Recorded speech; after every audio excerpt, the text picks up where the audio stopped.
네, 지금부터 이야기할 내용은 바로 타겟팅에 대한 내용입니다. 광고 타겟팅 하면은 여러분들 떤 생각이 먼저 드시나요? 저는 미디어 믹스상의 타겟팅이라는 것도 떠오르고요. 마케팅 전략을 구성을 할 때 우리가 어떤 타겟을 코어 타겟으로 삼고 서브 타겟으로는 어떤 타겟을 삼을지에 대해서 논의하고 이런 것들도 생각이 나는데요. 이런 것처럼 여러분들이 광고를 업으로 삼는다라고 하면은 제일 먼저 누구에게 이 광고를 할 것인가를 생각하는 게 가장 중요한 부분이라는 것인데요. 결국에는 우리가 광고라는 행위를 하는 것 자체가 들어줄 사람을 찾고 이 사람이 우리의 광고 메시지에 감화돼서 액션을 할 수 있게끔 유도하는 부분이잖아요. 그러다 보니 타겟팅이라는 것이 굉장히 중요한 영역이다라고 말씀을 드리고 싶습니다. 예전에는 디지털 광고도 굉장히 일방향적 커뮤니케이션을 했고 메시지 또한 기업의 보이스를 많이 만들어냈었던 것으로 기억을 하는데요. 요즘은 너무너무 달라졌죠. 모바일 중심으로 생태계가 바뀌면서 고객들이 광고에 굉장히 노출이 많이 되기 시작하기도 했고 모바일 사용량이 급증하면서 고객들의 행동 데이터들이 수집이 굉장히 많이 되고 있습니다.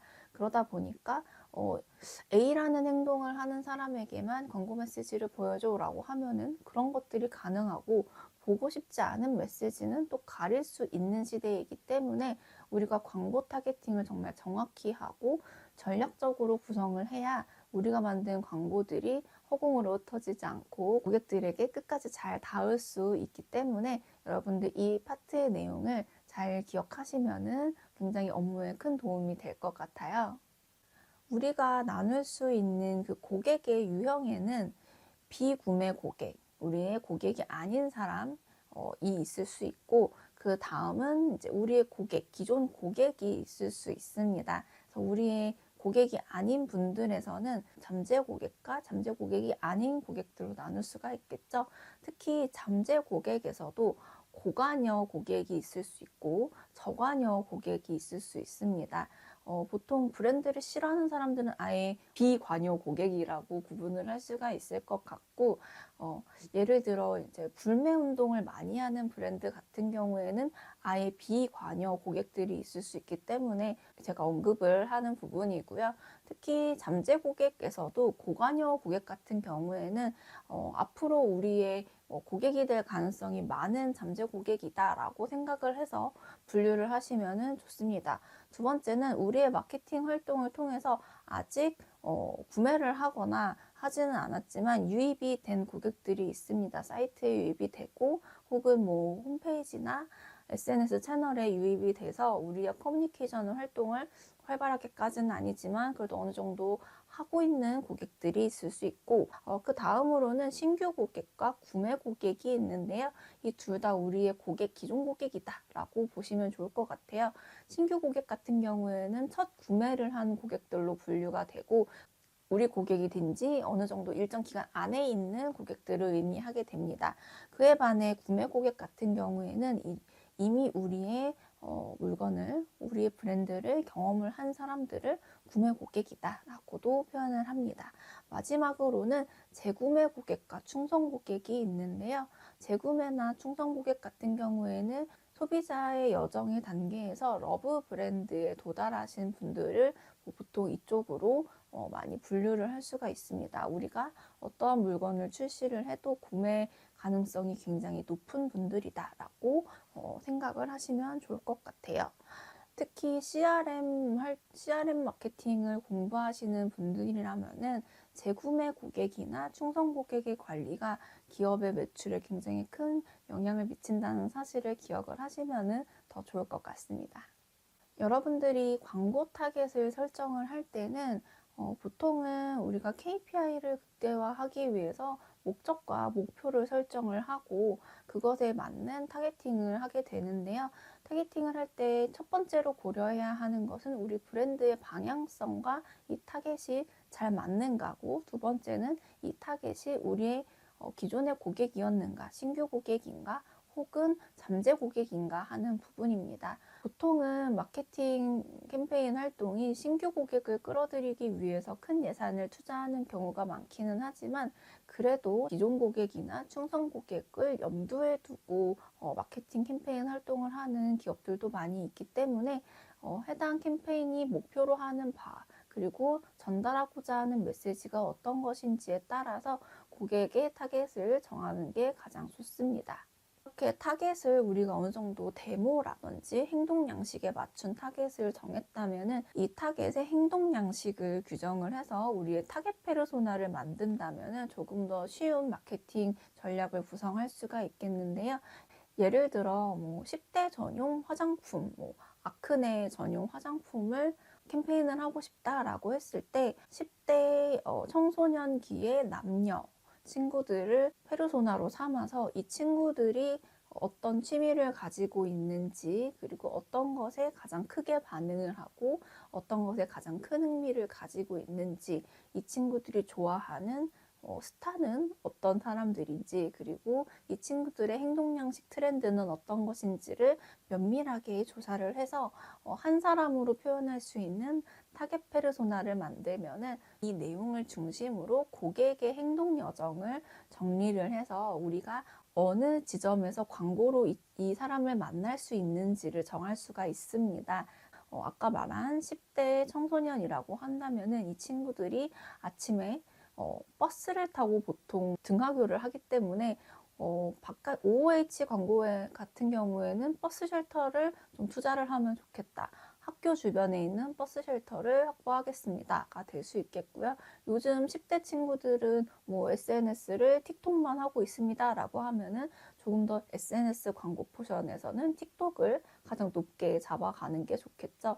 더불어서 이 친구들이 유튜브에서 인플루언서들의 영상을 너무 많이 본다라고 한다면 우리의 미디어 믹스 상에 인플루언서들과의 좀 더 협업이라든지 혹은 인플루언서들의 계제지면 타겟을 하는 광고도 집행할 수 있습니다. 이런 것처럼 타겟 페르소나가 정해졌을 때 우리가 진행할 수 있는 업무들이 정해지기 때문에 굉장히 중요한 파트다라고 보시면 좋을 것 같아요.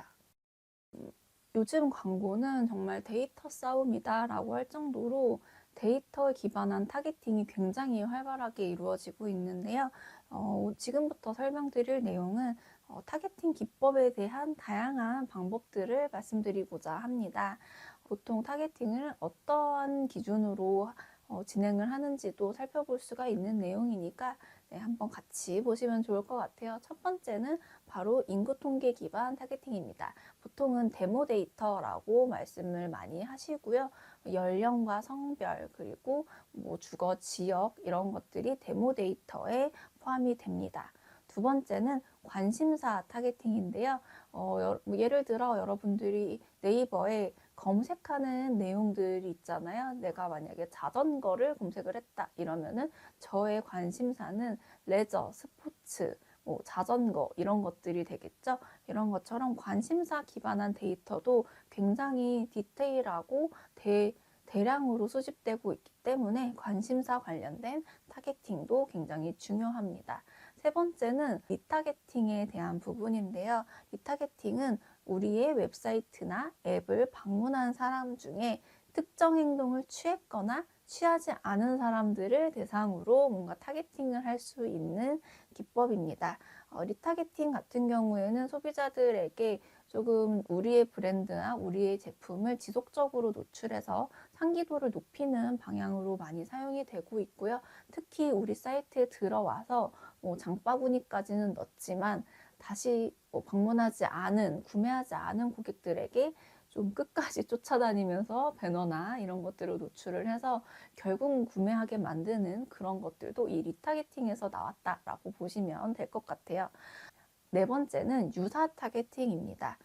유사 타겟팅 기법 같은 경우에는 유입 행태, 클릭 행태, 구매 행태를 바탕으로 유사한 고객을 찾아서 노출하는 광고 기법인데요. 기법은 특정한 고객을 대상으로 광고를 노출하는 것이 아니라 우리의 기존 고객과 유사한 고객들을 찾는 부분이기 때문에 조금 더 광고의 효율을 높일 수 있는 방법으로 기억하시면 좋을 것 같습니다.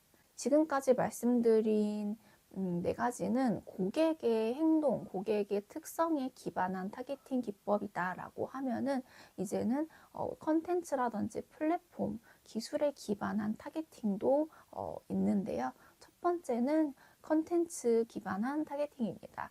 컨텐츠 기반에서는 계제 위치 타겟팅을 첫 번째로 꼽을 수가 있는데요. 계제 위치 타겟팅 같은 경우에는 특정 사이트나 카테고리를 선정을 해서 광고를 노출하는 방법입니다. 그 다음은 키워드 타겟팅인데요. 키워드 타겟팅은 굉장히 역사가 깊죠. 검색 엔진에서 우리가 검색을 한 특정 키워드를 중심으로 광고를 노출을 하는 부분인데요. 키워드 타겟팅의 기술적인 부분은 굉장히 여러 가지가 있어요. 뭐 예를 들어 네이버에서 검색을 했을 때 나오는 뭐 쇼핑 광고라든지 파워링크 광고라든지 뭐 파워 페이지 광고라든지 이런 것들도 키워드 타겟팅의 한 종류이고요. 네트워크 배너들이 뭐 구글이나 이런 데서 우리가 검색을 하나 하면은 관련된 배너가 어느 페이지에 들어가도 따라 붙는 것들도 있잖아요. 이런 것들도 키워드 관련된 키워드가 중심이 되는 타겟팅이다라고 보시면 될 것 같습니다. 주제 타겟팅 같은 경우에는 요즘은 많이 활용되고 있지는 않는데 특정 컨텐츠가 모여있는 장소에 광고를 집행을 하는 부분인데요. 특정 컨텐츠가 있고 특정 사람들이 모여있는 카페 같은 곳에 우리가 광고를 하는 것을 주제 타겟팅이라고 합니다. 최근에는 많이 활용되고 있지 않는데요. 그 이유가 카페 같은 플랫폼이 이제는 웹 환경에서 모바일 환경으로 많이 넘어오면서 배너를 우리가 들어가면은 보는 게 쉽지가 않기 때문에 이런 주제 타겟팅 같은 경우에는 최근에는 많이 사용하고 있지 않다라고 기억하시면 좋을 것 같습니다. 최근에는 에드테크 기업들도 굉장히 많이 생겨나고 발전하고 있고 더불어서 AI가 수집하는 고객 데이터도 굉장히 많아서 광고를 집행한다라고 했을 때 상상하지 못한 뎁스까지 타겟팅이 가능하다라는 게 좀 재미있기도 하고 무섭기도 한 부분인데요. 광고 상품 같은 경우에는 정말 하루가 다르게 발전하고 있고 저번 주에는 이랬던 광고 상품이 이번 주에는 이렇게 변할 수 있기도 하기 때문에 광고 기획자라고 한다면은 주요 매체의 광고 속에서는 주기적으로 업데이트 받아서 광고